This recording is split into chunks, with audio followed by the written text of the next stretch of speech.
हर एक देश को अपना एक ऐसा नायक चाहिए जो मुश्किल वक्त में सफेद चादर की तरह खड़ा हो सके।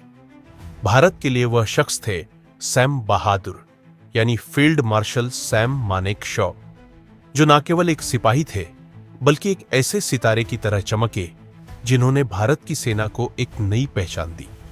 साल 1971 की ठंडक में, जब पूरा हिंद महासागर तनाव में था, जब हमारा देश दो हिस्सों में बंट रहा था, तब हर भारतीय की सांस एक उम्मीद के नाम पर थमी हुई थी।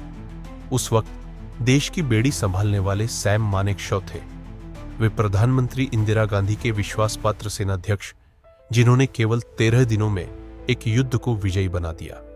13 दिनों में एक लड़ाई जिसने देखा कि कैसे साहस और सही योजना ने इतिहास रच दिया। यह वही युद्ध था जिसने बना दिया बांग्लादेश। सैम मानेकशॉ का जन्म एक पारसी परिवार में हुआ था। बचपन से ही उनमें आत्मविश्वास और जिंदादिली थी। वे ब्रिटिश सेना से प्रशिक्षित होकर भारत की सेना में शामिल हुए। कई बार वे घायल हुए, लेकिन उनका हौसला कभी टूटा नहीं।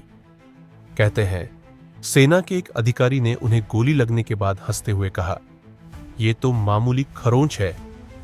सैम मानेकशॉ सिर्फ एक सिपाही नहीं थे, वे अपने सैनिकों के बीच के सबसे बड़े दोस्त भी थे। युद्ध के मैदान में वे अपनी सूझबूझ और दूरदर्शिता से सेना की राह आसान करते थे। उनका कहना था, एक अफसर सिर्फ अपने पद से बड़ा नहीं होता, वह तभी महान होता है जब उसे अपने सैनिकों का प्यार मिले। उनकी यही सोच और हिम्मत थी जिससे उन्होंने 1971 के युद्ध में पाकिस्तान की सेना को क्लीन चिट दे दी, और इसी वजह से वे भारत के पहले फील्ड मार्शल बने। उनकी वीरता, रणनीति और मातृभूमि के प्रति समर्पण ने भारत को गर्व से झुकने नहीं दिया। सैम बहादुर ने केवल युद्ध नहीं जीता, बल्कि हमारे दिलों में भी उनकी अमर ब्रह्मांडीय छवि बनाई।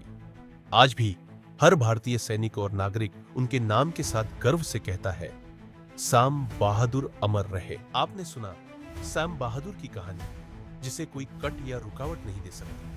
अगर आप भी ऐसे इतिहास के पन्नों को अपने दर्शकों तक पहुंचाना चाहते हैं, तो इस कहानी को शेयर जरूर करें, लाइक करें, शेयर करें और सब्सक्राइब करें ऐसे और प्रेरणादायक वीडियो के लिए।